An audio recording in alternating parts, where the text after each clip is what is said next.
Bonjour, vous écoutez La Page Sensible, le journal de lecture et d'écriture d'une autrice émotive. Je m'appelle Marion Josserand et j'adore lire des romans contemporains, surtout ceux qui me titillent la corde hypersensible.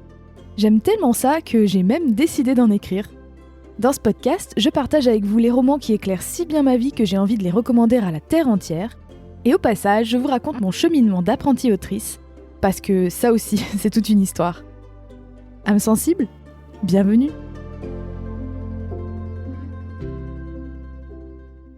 Salut, c'est Marion. Aujourd'hui, côté lecture, je vous parle de 2 livres qui ont vraiment marqué mon rapport à la lecture et que j'ai récemment eu envie de redécouvrir.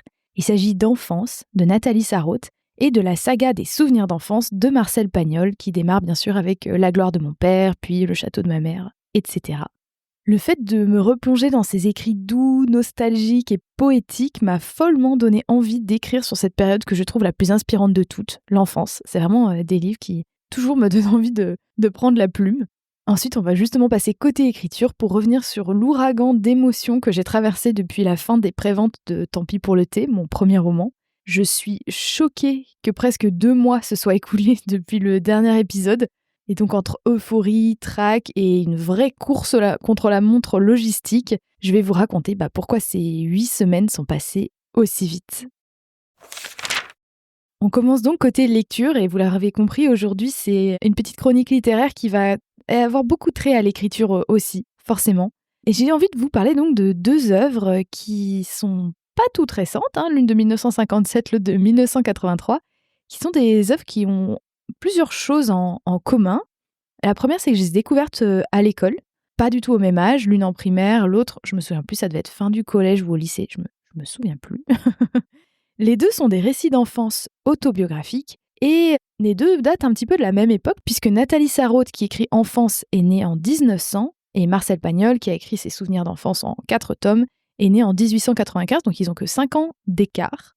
Et dernière chose que ces 2 livres, il y a une saga de 4 livres et un livre tout seul, c'est la dernière chose qu'ils ont en commun et qui font que dans ma tête, je les associe depuis très longtemps, c'est que c'est des livres qui m'ont toujours donné envie d'écrire.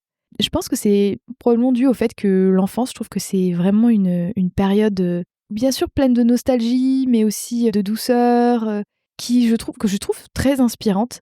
Et d'ailleurs, mon premier roman qui commence à circuler, là, il commence à y avoir des gens qui le lisent. Et j'ai une amie d'enfance que je connais depuis mes 3 ans, qui a grandi dans le même village que moi, et qui m'a dit « Ah, j'ai vraiment retrouvé des choses de notre village » et ça l'a émue et ça l'a fait rire en même temps. Et je lui ai dit « Bah oui, c'est vrai que tout ce qui touche à l'enfance a toujours été une forte source d'inspiration pour moi. » Le premier livre dont j'ai envie de vous parler aujourd'hui, c'est donc Enfance de Nathalie Sarraute, qui est paru en 1983, c'est-à-dire que comme elle est née en 1900, elle avait 83 ans déjà à l'époque. Donc c'est vraiment une œuvre de la maturité. Nathalie Sarraute, c'est une des figures de ce qu'on appelle le nouveau roman, et je vais pas vous en dire plus là-dessus, parce qu'en fait, j'y connais rien. En fait, je crois que j'ai lu que ce livre-là d'elle, mais vraiment, par contre, c'est un livre que j'adore. Et donc oui, elle a déjà 83 ans, et elle s'autorise en quelque sorte, il y a un côté, elle le dit un petit peu en introduction, elle s'autorise à revisiter ses souvenirs d'enfance en mode « Oh non, tu vas pas faire ça, bah si, allez, je me ferai ça ». Et justement, je vous parle de ce tu parce que le livre a une forme très particulière. Déjà, c'est un ensemble de fragments, c'est-à-dire qu'elle nous livre des fragments de souvenirs de son enfance, beaucoup de sa petite enfance, et en tout cas, vraiment, elle va pas au-delà de l'âge de 11 ans, donc oui, c'est vraiment avant, comme elle le dit, que ses souvenirs se fichent, se forment. Elle prend tous ces souvenirs qui sont encore très cotonneux, très pris dans une couche d'ouate, un petit peu le coton protecteur de l'enfance qui rend tout un petit peu nébuleux, un petit peu vaporeux. Et donc déjà, voilà, il y a toute cette forme-là où elle essaye de saisir ces fragments en essayant de coller le plus possible à des sensations les plus intactes possibles. Elle essaye de pas dénaturer ses souvenirs, de pas interpréter. Et ça, c'est très chouette parce que ça nous plonge vraiment dans l'esprit d'une toute petite fille qui comprend pas toujours ce qui se passe autour d'elle. Et en plus, elle l'écrit sous la forme d'un espèce de dialogue entre elle-même, la narratrice, Nathalie Sarraute, et un espèce d'alter ego intérieur qui serait peut-être, je sais pas, moi j'ai envie de l'appeler son éditrice intérieure qui lui dit un peu « Oh bah non, tu vas pas faire ça, oh bah non, tu vas pas te mettre à faire tes souvenirs d'enfance, toi aussi. » Et qui la met un peu au défi, qui lui dit « T'es sûr que ça s'est vraiment passé comme ça ? Est-ce que c'est pas toi qui inventes là ?» et qui est tout le temps en train de la défier un petit peu et un peu l'engueuler aussi. Et c'est assez marrant parce que, surtout quand on se met soi-même à écrire, c'est rigolo de voir ces espèces de dialogues qu'elle a avec elle-même, ces interrogations, un petit peu méta sur ce qu'elle est en train d'écrire. Ce livre, je l'ai donc découvert, je me souviens plus si c'était au collège ou au lycée, mais je me souviens que c'était en cours de français et je suis désolée pour, le prof ou la prof qui m'a fait découvrir ce livre parce que je me souviens avoir beaucoup aimé l'étudier, mais je me souviens plus qui me l'avait fait étudier. Ah là là, les ados sont bien ingrats. Alors que moi, souvent, je me souviens pas trop des livres que je lis et celui-là m'avait vraiment, vraiment marquée. Je me souvenais de ce dialogue de l'autrice avec elle-même, de ses fragments et aussi de cette enfance qui est quand même assez fascinante puisqu'elle naît en 1900 et elle grandit entre la Russie, parce qu'elle est née en Russie, sous le nom Natalia Ilinichna, j'espère que je le dis correctement, Ilinichna Tcherniak, donc elle est née à Ivanovo, près de Moscou, dans la bourgeoisie russe assimilée juive. Et entre la Russie et puis quand ses parents partent s'installer en France, le Paris des années 1900, et il y a ces espèces d'allers-retours. Elle retourne en Russie pour les vacances, en hiver, en été, dans l'Izba. Il y a quelque chose d'absolument fascinant évidemment dans cette enfance très, très vintage, hein, c'est le moins qu'on puisse dire. Et moi, ce qui m'avait marqué et ce qui en tout cas m'a marqué en relisant le livre tout récemment, là, il y a quelques semaines à peine, c'était que, elle a fait le choix de parler de son enfance en se concentrant beaucoup sur la sensorialité. C'est comme je disais tout à l'heure, elle essaye de pas dénaturer ses souvenirs, donc c'est très sensoriel et aussi en se concentrant sur des moments de douceur. Alors des fois, aussi, elle parle de certaines peurs qu'elle avait enfant. D'ailleurs, on va le voir dans l'extrait que je vais lire juste après. Mais elle nous parle d'enfance sans forcément partir, en restant dans le tout petit, dans des événements microscopiques qui parlent de ce que c'est qu'être un enfant, de percevoir le monde avec des yeux d'enfant qui comprend pas tout, et sans partir dans les traumatismes, la psychothérapie, l'analyse de «Ah, c'est sûrement ça qui a fait que tac, tac, tac» plus tard. Et j'ai vraiment aimé cette approche presque un peu naturaliste qui nous plonge dans la tête d'un enfant. Et je me rends compte que c'est beaucoup ça, moi, que j'aime dans les récits d'enfance, c'est quand ils sont pas trop analytiques et qui nous livrent l'expérience de cet esprit d'enfant un peu brut. C'est ce que j'aime aussi dans un livre que j'ai chroniqué dans ce podcast, qui est un livre de fiction, hein, mais qui s'appelle La vie devant soi, de Romain Gary, qui nous présente un récit raconté par un enfant aussi et que j'adore. Parce que justement, on reste dans le point de vue de l'enfant, il n'y a pas d'analyse extérieure, il n'y a pas de regard adulte qui vient se superposer au regard de l'enfant sur ce qu'il vit.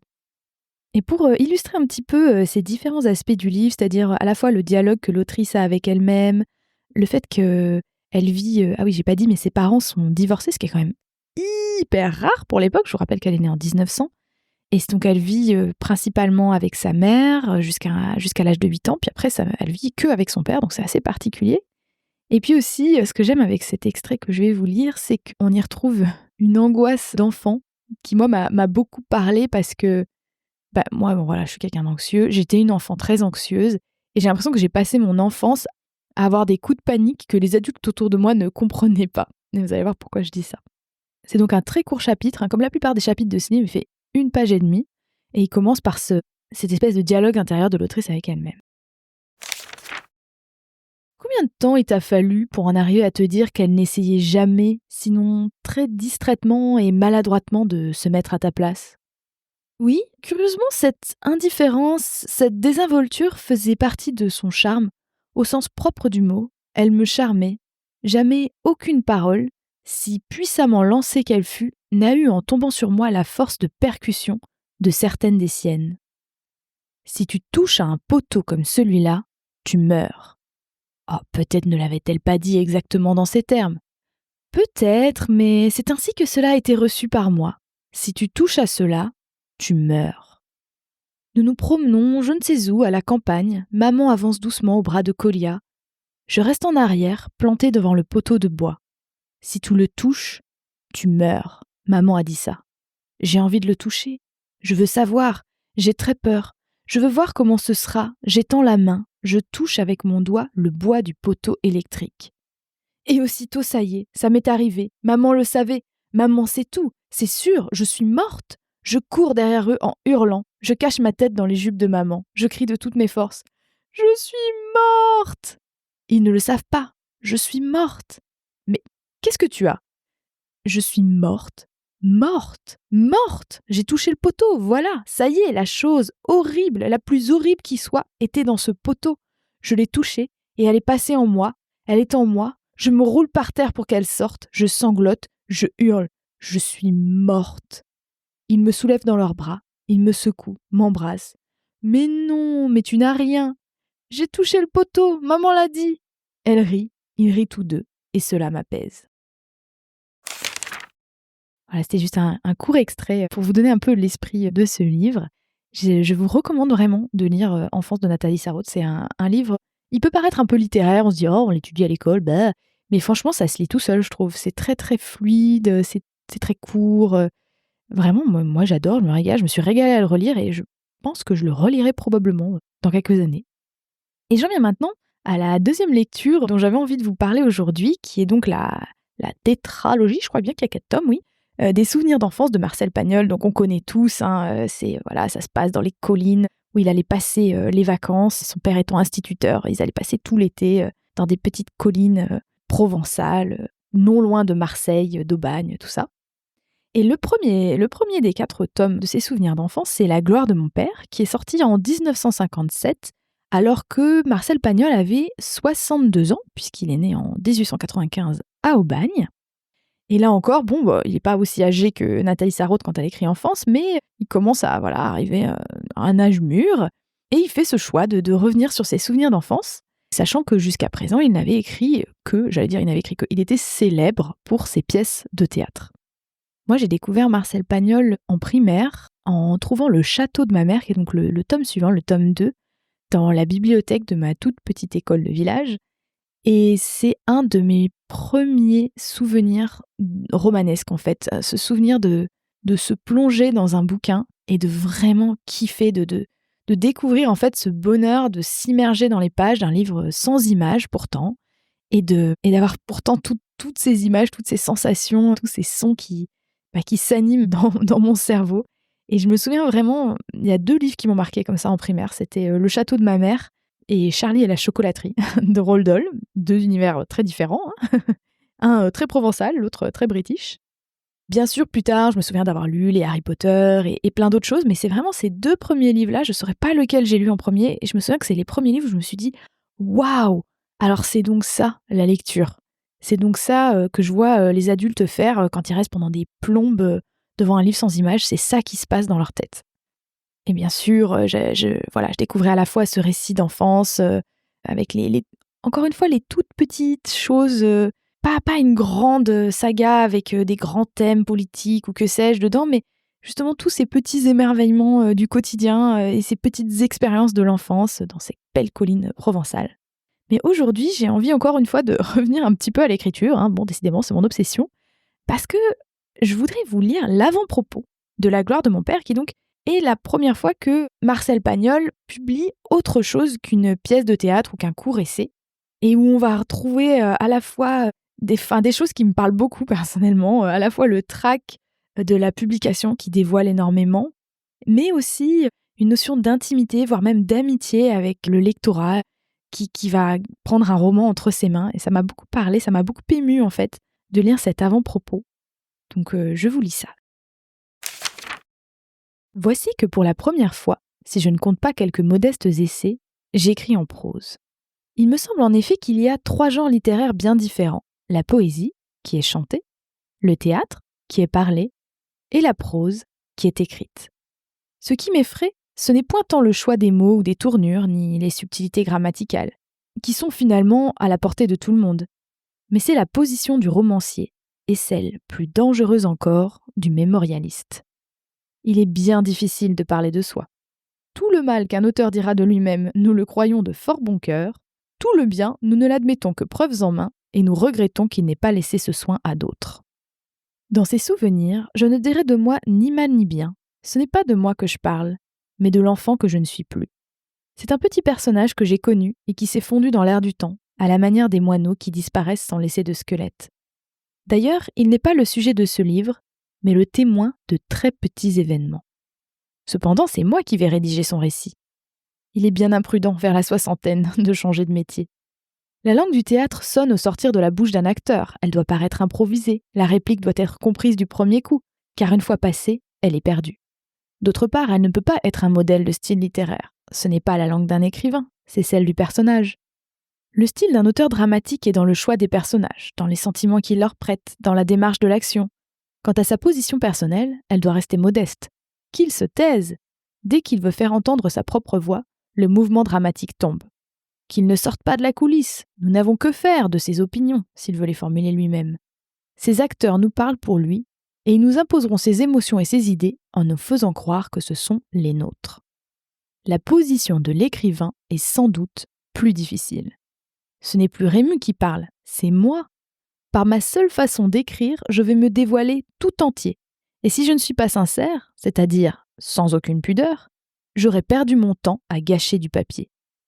Il va donc falloir sortir des coulisses et m'asseoir en face du lecteur qui me regardera fixement pendant 2 ou 3 heures. Voilà une idée bien inquiétante et qui m'a longtemps paralysée. Cependant, j'ai examiné l'autre face de la question. Le spectateur de théâtre porte un col et une cravate et ce costume anonyme que les Anglais nous ont imposé. Il n'est pas chez lui. Il a payé fort cher pour venir chez moi. Enfin, il n'est pas seul et il observe ses voisins qui l'observent. C'est pourquoi il ne s'intéresse pas seulement au rôle joué par mes comédiens, mais au sien propre, et il joue lui-même le personnage du spectateur intelligent et distingué. Il manifeste toujours, souvent il rit ou il applaudit, et l'auteur dans la coulisse en est agréablement ému. Mais d'autres fois il tousse, il se mouche, il murmure, il siffle, il sort. L'auteur n'ose plus regarder personne, et il écoute consterné les explications toujours ingénieuses de ses amis. Il n'ira pas souper dans une boîte de nuit. Le lecteur, je veux dire le vrai lecteur, est presque toujours un ami. Il est allé choisir le livre. Il l'a emporté sous son bras. Il l'a invité chez lui. Il va le lire en silence, installé dans le coin qu'il aime, entouré de son décor familier. Il va le lire seul et ne supportera pas qu'une autre personne vienne lire par-dessus son épaule. Il est sans doute en robe de chambre ou en pyjama, sa pipe à la main. Sa bonne foi est entière.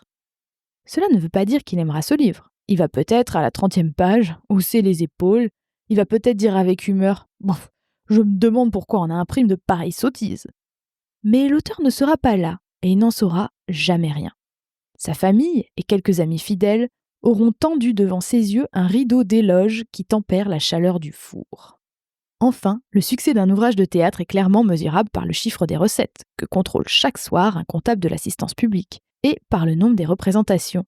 Il serait tout à fait vain d'offrir une fête de 100e au soir de la 30e, tandis qu'un éditeur complice peut égayer une catastrophe romanesque en imprimant 15e mille sur les couvertures du 3e et dernier.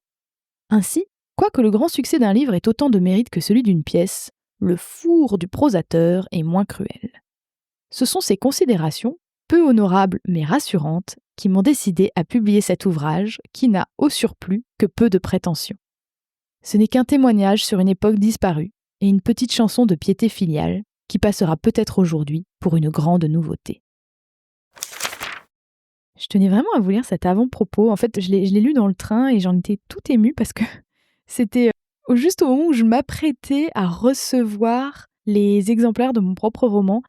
Ça m'a tellement fait du bien de voir que même Marcel Pagnol, qui a donc évidemment eu un succès flamboyant avec cette série de livres qui a été adaptée je ne sais combien de fois en film, etc., que même lui, il avait un sacré trac au moment de publier ce qui était dans les faits son premier... alors c'est pas vraiment un roman, c'est un récit autobiographique, mais bon, ça, quand même, dans la forme, ça se rapproche énormément du roman, donc ce qui était dans les faits son premier roman. Et quelque part, voilà, ça fait du bien de se sentir moins seul, surtout que, comme je vais vous le raconter dans quelques secondes, j'ai moi-même, et comme je vous le racontais déjà d'ailleurs dans le dernier épisode, connu beaucoup de trac ces dernières semaines et mois quant aux préventes de mon premier roman. Comme je vous le disais en intro, il s'est déjà écoulé quasiment 2 mois depuis le dernier épisode que j'avais enregistré.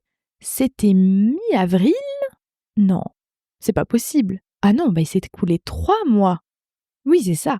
Il s'est écoulé 2 mois depuis la fin de la campagne de prévente de mon livre, mais par contre, depuis le dernier épisode, mon Dieu, il s'est écoulé 3 mois. Oh là là, toutes mes excuses. Très sincèrement, vraiment, je n'ai pas vu ces 3 mois passer. Du coup, waouh, j'en reviens pas. Ok. Donc oui, ce dernier épisode, j'avais noté que je l'avais enregistré au 13e jour de campagne sur 43 jours de campagne sur Ulule. Où donc, je faisais les préventes de mon roman.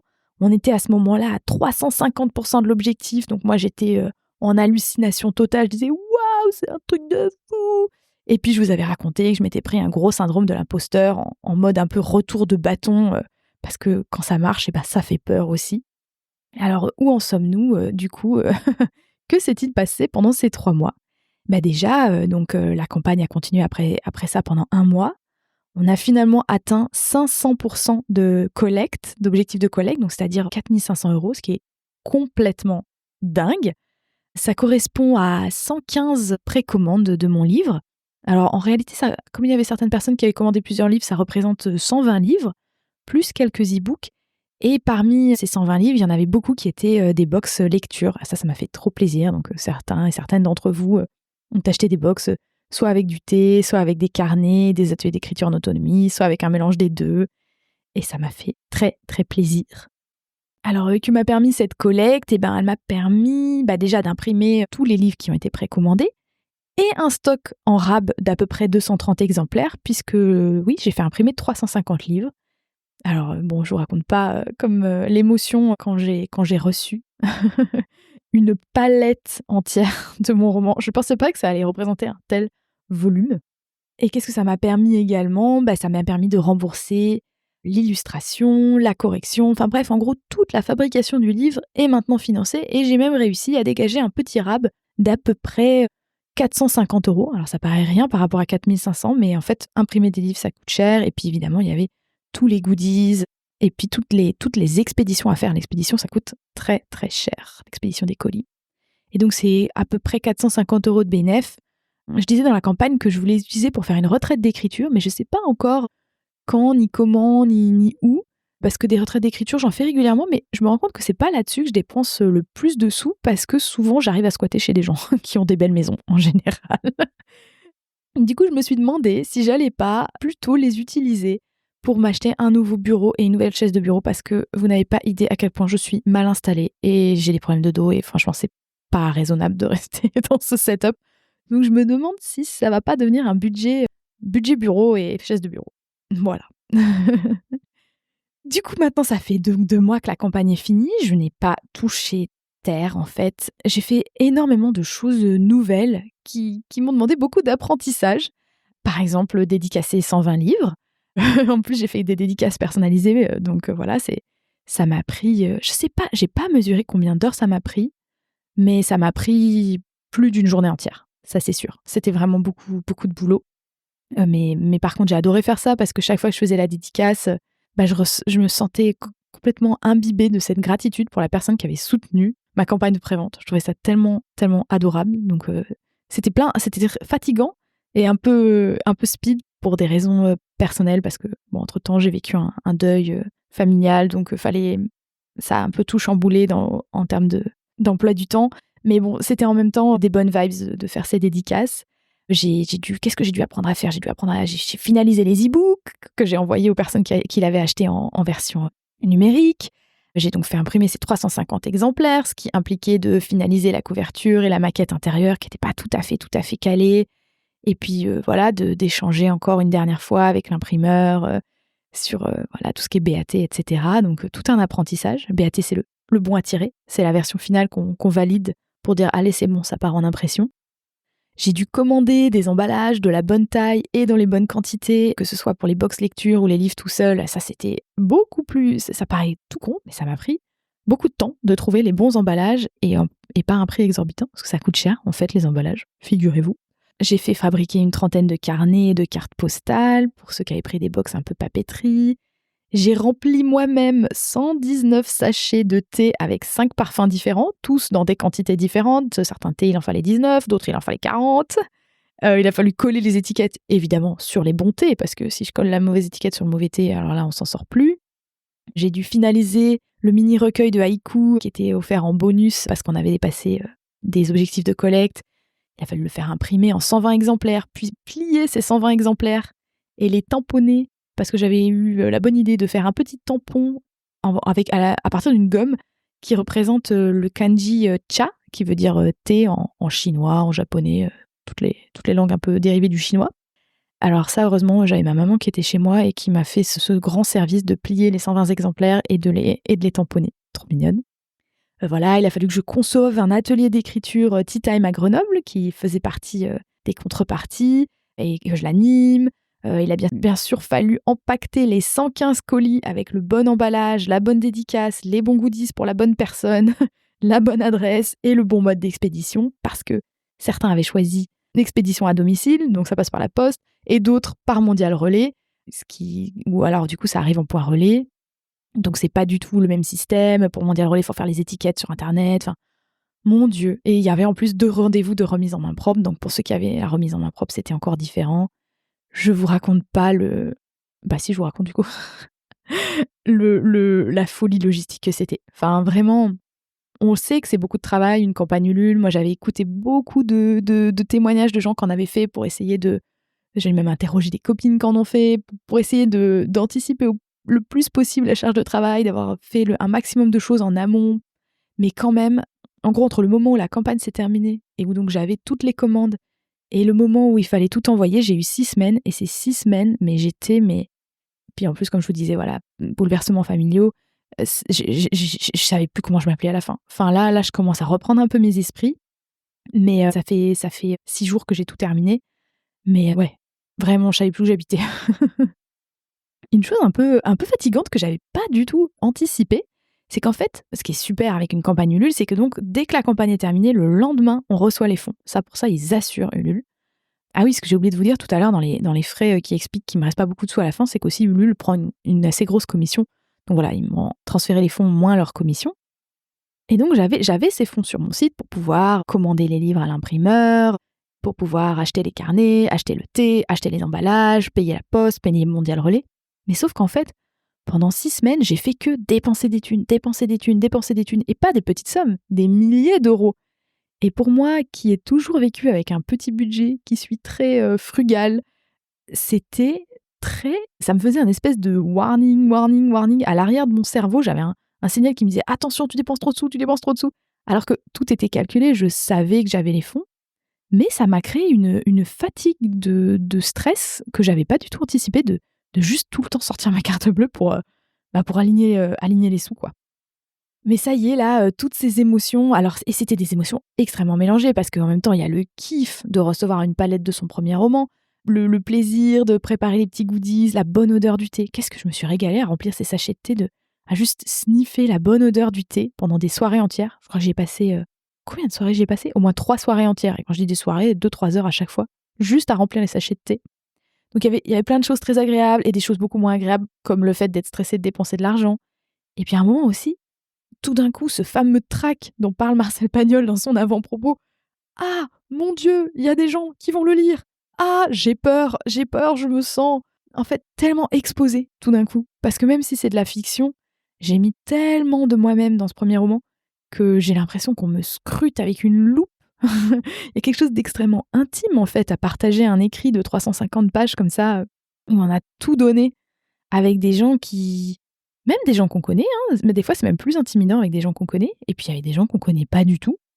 Donc voilà, il y a toutes ces émotions qui se mélangeaient ces dernières semaines. Et là, j'ai l'impression que enfin c'est en train la poussière retombe un peu, ça décante, et j'arrive à réaliser ce qui se passe, c'est-à-dire, ça y est, je l'ai fait. Ce truc que je voulais faire depuis que j'avais 6 ans, c'est depuis un quart de siècle finalement. Ça y est, mon premier roman, il existe, il est dans les mains des gens, ils sont en train de le lire en ce moment même, et j'y suis arrivée, quoi. Ouais, ça y est, je commence à kiffer la vibe de ça, de me dire waouh, c'est bon, ça y est. Parce que jusqu'au dernier moment, je me disais il peut y avoir une catastrophe, je sais pas, il peut y avoir un problème avec l'imprimeur, il peut y avoir ci, il peut y avoir ça. Et là, je commence à me dire non, c'est bon, calme-toi, tout va bien, ça y est. Le livre n'est pas encore officiellement sorti au niveau national, il n'est pas encore en librairie, mais quand même, il existe. T'en as 14 cartons dans ton couloir, là, empilés contre le mur, et il y a des gens en ce moment même qui sont en train de le lire au bord de la piscine. Et ça fait du bien. Et surtout qu'en plus, il y a des gens trop choux qui m'envoient des retours en direct pendant leur lecture. Et ça, c'est magique. Enfin, c'est pour ça que je l'ai fait, c'est pour pouvoir partager un univers littéraire avec les gens et que les gens kiffent et qu'ils se fassent plaisir. Donc ouais, ça y est, là ça a mis un temps fou, mais ça y est, je suis dans le kiff. Une fois que le stress, que tout le stress logistique est retombé. Alors, quelles sont les perspectives un peu pour la suite? Comme je vous le disais, le livre n'est pas encore sorti officiellement, hein, c'était des préventes. La sortie nationale, ça y est, je l'ai fixée, ce sera le mercredi 24 septembre parce qu'apparemment, les livres, c'est comme les films au ciné, ça sort le mercredi. Et j'ai en plus une première rencontre qui est déjà programmée pour le samedi 27 septembre à Grenoble, donc qui est ma ville, à la librairie La Caverne. On va faire une rencontre lecture dédicace en fin d'après-midi. Bon, je vous dirai, pour les grenobloises et grenoblois parmi vous, je vous redirai plus de détails d'ici là. Bon, on a le temps, hein, c'est dans 3 mois. Qu'est-ce que je dis? Oui, dans 3 mois. 3 mois et demi. Donc voilà, mais c'est trop bien d'avoir déjà une date de fixer, ça rend la chose très concrète. Et d'ici là, moi, il va falloir que je me mette en ordre de bataille pour déployer toute la logistique pour que le livre soit disponible en librairie. Et ça va être un mélange. Il y a beaucoup de gens qui m'ont posé la question ces dernières semaines, ils me disent mais ça veut dire quoi concrètement la sortie nationale de ton livre? Qu'est-ce que ça veut dire ton livre sera disponible en librairie? Et en fait, je vais avoir 2 circuits de distribution totalement distincts finalement, parce que j'ai ce fameux stock de 230 exemplaires qui est mon RAB de la campagne Ulule, donc j'ai fait exprès d'avoir un bon gros RAB pour avoir un bon stock. Ce stock-là, en fait, ça va me servir à faire ce qu'on appelle de la vente en direct, c'est-à-dire où c'est vraiment moi qui vais gérer le circuit de distribution. Et ça va passer par, en gros, on va dire 2 biais. Déjà, je vais proposer aux gens de l'acheter sur mon site, voilà, tout simplement, et de leur livrer par courrier. Voilà, donc ça sera vraiment la vente en ligne directement sur mon propre site internet. Et aussi, je vais faire avec ce stock du dépôt-vente dans des boutiques, que ce soit des librairies ou pas. Et donc, c'est moi qui vais aller démarcher des librairies de ma ville, de ma région, des boutiques de thé, voilà, des boutiques d'artisanat local, pour leur dire, voilà, est-ce que vous voulez prendre quelques exemplaires du livre en stock? Et quand vous le vendez, voilà, eux, ils gardent une commission, puis après, ils me reversent le reste. Et puis, quand vous en avez plus, je vous en ramène. Donc voilà, ça, c'est un circuit de distribution que je fais avec mon stock personnel.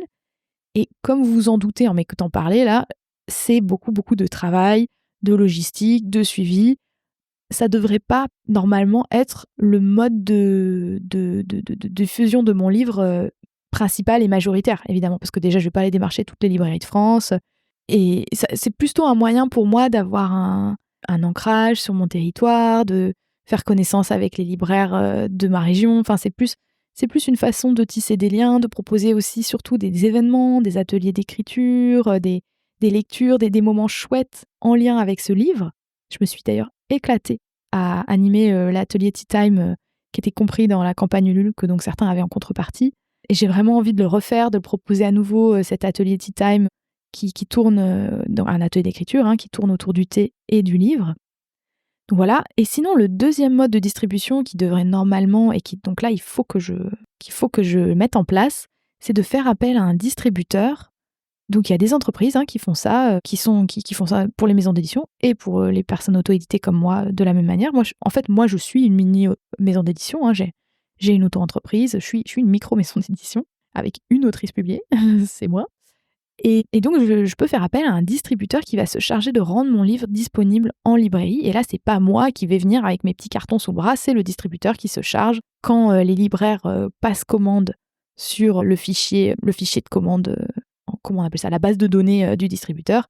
Ils vont dire livrez-moi 3 exemplaires du roman de Marion Josserand, et c'est le distributeur qui se charge de les livrer aux libraires. Et quant à l'impression, il y a tout un système qui s'appelle l'impression à la demande, c'est-à-dire que le distributeur, souvent c'est les mêmes, soit il a un accord avec un imprimeur, soit c'est carrément la même entreprise.